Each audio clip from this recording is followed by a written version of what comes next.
everybody, it's Stacie Duffy here, your Denver Metro real estate resource, and these are the red flags that I'm going to look for when I'm sitting down with a potential seller, right? So because I have to protect my time, and people use and abuse realtors the way it is. The way the current pay structure is usually set up is we're not going to get paid until the property closes. So I need to protect my time and make sure that, okay, I'm going to get to closing. My time, energy, effort is all going to be, and my skill set is all going to be utilized and worth what I'm going to make in the end. So here are some red flags that I'm going to keep an eye out for.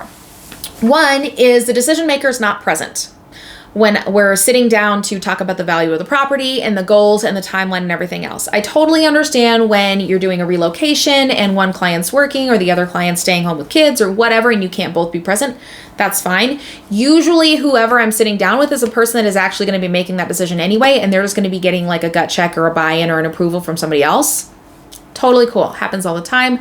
I get that. And there's a trust factor, especially if those people are bought and sold a couple of properties together. If it is your first house that you own together and both people want the ability to make the decision and be involved, but only one person is at the table, that's a problem, okay? Because that means that one person has more information than the other, and y'all are just going to fight over each other, and you're going to be like, well, what about this? Oh, well, they said this, but you didn't ask this.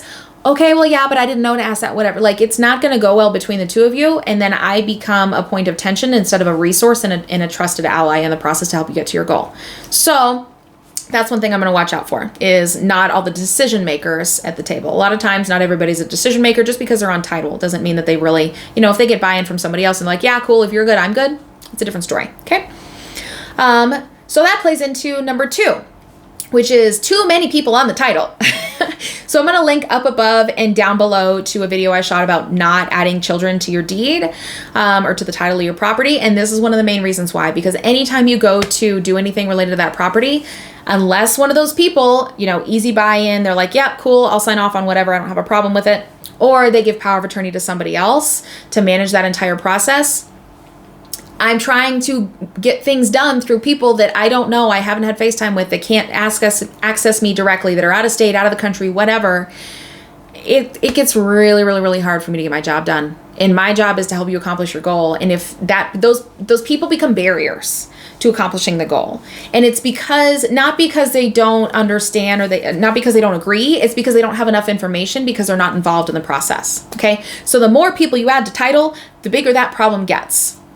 I'll tell you right now, with a hand down of generational wealth, and there's so many buyers right now that are having mom and dad help or getting family money to help or something like that, that adds some complexity to the situation. And I'm always a little cautious going into those situations because it gets messy, because the people making decisions aren't here and don't understand the market or haven't bought or sold a property in 30 years or something. They don't have all of the information to make the decision that they need to make, okay? Or to make a decision that they're comfortable with or whatever. So just another flag is having too many people on the title. And I'm trying to stay on track with my list. So number 3, you won't respond. I can't sell your house if you don't tell me if you want to take the offer, counter the offer, reject the offer, do something else.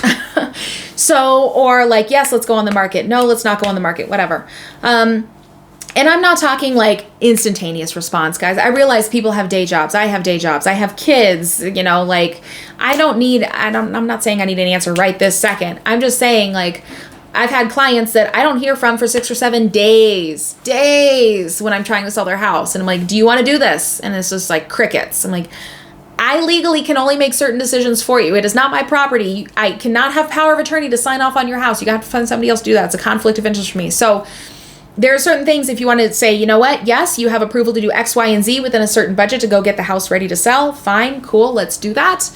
But I cannot accept your offers or decline your offers or counter your offers without your input. I am not the decision maker, okay?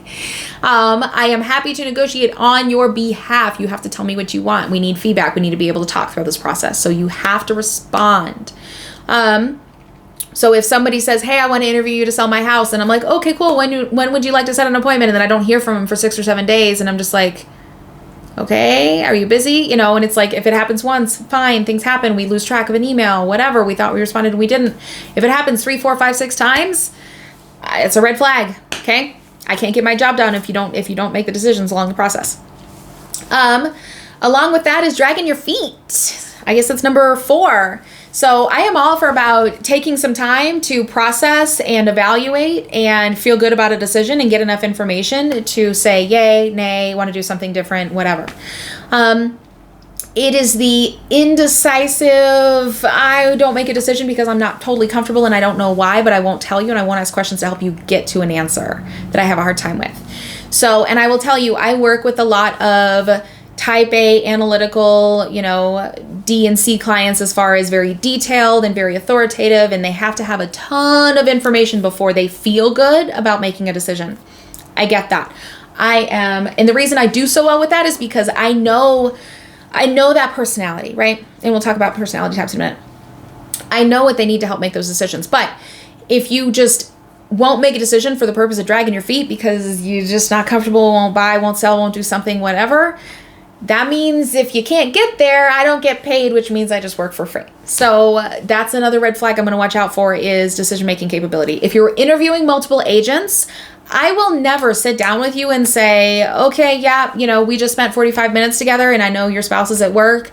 Do you want to hire me or not? Because I got other people, so take it or leave it. I am not that type of person, okay? I don't feel comfortable making those on-the-spot decisions a lot of the time. So I'm all for, hey, make sure all the decision makers are on board, take some time to process, but this is not a take 2, 3, 4 weeks to shop it around to, do whatever you want to do. It's just like, guys, I'm either a good fit, I'm not a good fit, take some time, process, let me know. But if you won't make decisions on, countering offers or hiring or what you want to do or whatever, the indecisive, it's a big red flag for me. Okay. This is a good one. Number 5, you've hired multiple people already and your house isn't sold. So chances are, if you have hired 2, 3, 4, please God, not say more than 4 agents to sell your house and it's not sold and you're calling me, I will tell you right now, I will probably look at that and be like, I don't know. I don't think the agents are the problem. If it hasn't been priced wrong or positioned poorly or the photo, if someone did a really bad job, I'm going to say, you know what? I appreciate the opportunity to sell your place. Here's what I think I can offer that hasn't been offered already, or the pricing or something was, set yourself up for not a successful outcome. And here's what I can do differently. If there are things that I can say, if I look at those and I'm like, you know what, those agents did everything right, and just the price is wrong or something else, it's something within the seller's control that's wrong and not the agent's control. I'm going to say, you know what, I'm probably not for you. Because that tells me that all those agents probably did all that work, spent all that money and worked for free. And now you're going to call somebody else. That's probably going to happen to me and I'm going to get screwed. Okay. So I might set up a different pay structure if I even want the business, right? I might say, you know what, I'm going to set up maybe a retainer fee. I want to make sure I cover my costs and my expenses. I want to make sure that we get in writing in our agreement to work together that if this price comes in, you're okay with it. If, the house doesn't sell after 2 weeks, we're going to do this. We're going to do this. We're going to have a plan. Because if I don't get it in writing from you, chances are you might be the person that's going to back out and say, oh yeah, if someone were to bring me an offer for 25 below less, I would sell it. And then when I actually get that offer for 25 below less, you're like, I really think it's worth more. Like, okay, cool. So I'm going to make sure and protect myself and get those things in writing in our agreement to work together, because that's what legally gets me the right to get paid when I perform to our contract and what's in writing. So there are some times where I look at it and I was like, oh yeah, that was not priced according to the market condition, or the market has changed. A lot of times people don't believe the first agent, they believe the second one, just because they get embarrassed with the first agent. And even though the situation changes, they don't want to admit that they messed up, or that, that they just couldn't get on board, or, it got weird and they just want to call it quits and start over. Fine. But yeah, if I'm agent 3, 4, 5 that you're calling, it's not everybody else. Either that or those people didn't explain the situation and set a realistic expectation with you, which we'll sit down and we'll do, but I'm going to be really cautious. That's a pretty big red flag for me. I have taken clients from that and I have had really successful outcomes, but I am very transparent and I am not going to sugarcoat stuff, because I want to make sure that we're not going to end up in the same position you've already been in multiple times, because no one wins then. You don't sell your house and they don't get paid. 1, 2, 3, 4, 5. Number 6. You want way too much money for your house. This kind of goes into the last one. If I sit down with you and I give you a range and you're like, oh no, the neighbor down the street sold for $850 and I just told you $675 and you're like, I want that. I'm like, that's cool. I don't think I'm the agent to get you there because I don't believe we can be successful and that's going to get you to your goal. Okay. If I'm like, okay, I think we can get there, but here's what you need to do. Are you willing to do those things? Are you willing to, do some upgrades, fix this, wait till this time of year, do a different positioning? If that's your goal, let me see how I can help you get to the goal.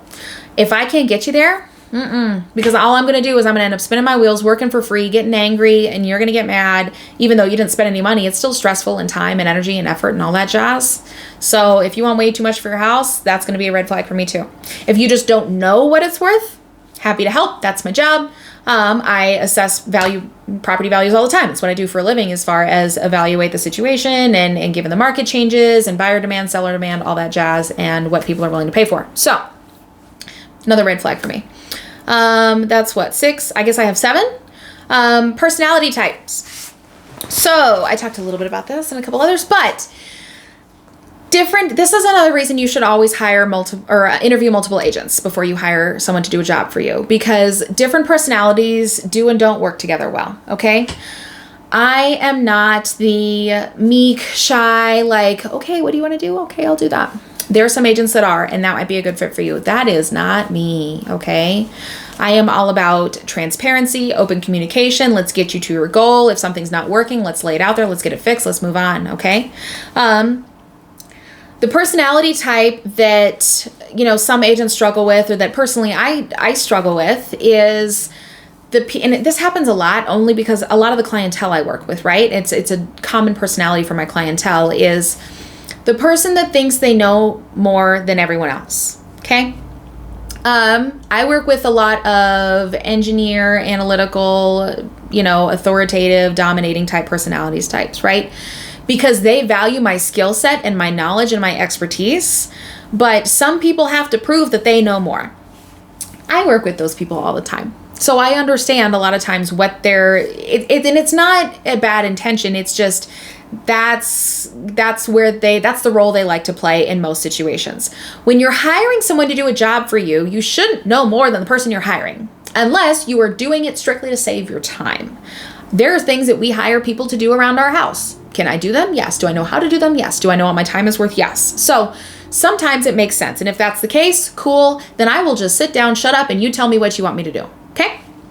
Most people are not in that situation. Most people are hiring me for my expertise and my knowledge, as well as my skill set and the time to help them get through the process. So the people that need to prove to me or prove to an agent that they know more than their agent.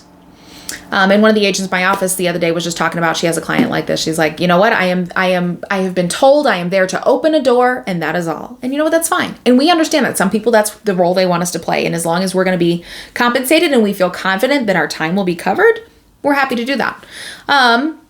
But that's another red flag I'm going to look for, because it's not necessarily a bad thing.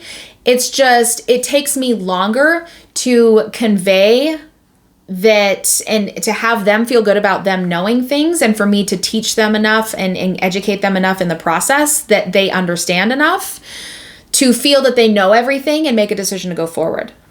And sometimes if they know everything and I don't have to teach them anything, great, cool. A lot of times it just becomes a time suck is what it is. It's the conveyance of knowledge and the proof that they know all of this stuff and they know more than the person they're talking to or whatever. And we butt heads just because they don't want to be made they don't want to take somebody else's suggestion, or it has to be their idea or something like that. So obviously, we deal with lots of different personality types. We don't like to play therapist. Sometimes it happens, but understanding that if I just feel like personality-wise, we're just going to butt heads through this entire process and it's going to be painful for both of us, I may not be the person to work with. And I'll make that recommendation. Like, you know what? Cool. Here are my concerns. I'll lay those out up front. Like, here's my concern. I want to make sure that this is going to work for us. And I know this is a weird thing to bring up, but I'd rather bring it up now than us not talk about it. And this is underlying angst in the working relationship. Okay? Because we spend a lot of time together in a very short period of time. So just a few red flags. I guess that's 7 red flags that I'm going to look for when I'm sitting down with a potential seller client, of things that I'm a little cautious about, that I might be on edge about. And given any of those, like I said, 1, 2 of them may not be a problem. And one starts to get stacked up that it's like, I don't know. I have to protect my time and myself and my mental energy now that I have 2 kids that suck a lot of my mental energy. So I want to make sure it's a win-win for everybody. So I might set up a different pay structure. I might say, hey, I'm going to have someone else cover this part of the process for you, and I'm going to cover this part. Or I might work on a retainer basis of, hey, I'm going to charge this money up front so I know that my time, at least a portion of my time is covered, and that I know that you're invested in the process, or something of the sort. I might do a little bit different pay structure, or I might just say, you know what, I'm not the right agent for you, but I appreciate the opportunity, and I'm glad we got this nailed down up front. So anyway, if you're looking to interview, now that, if getting through all of that, if you are looking to buy or sell here in Denver and would like to sit down with me, I would love the opportunity for an interview to see if we would be a good fit to work together. Please feel free to reach out to me. My contact information is on my website. Link for that is down below. And if you are looking for agents in other areas to be a good fit and you need recommendations, please feel free to reach out to me. I'm happy to make recommendations for agents in other areas. I have a great network of people. I want you to find someone that's a good fit for you. So anyway, thanks so much for the time and have a great day.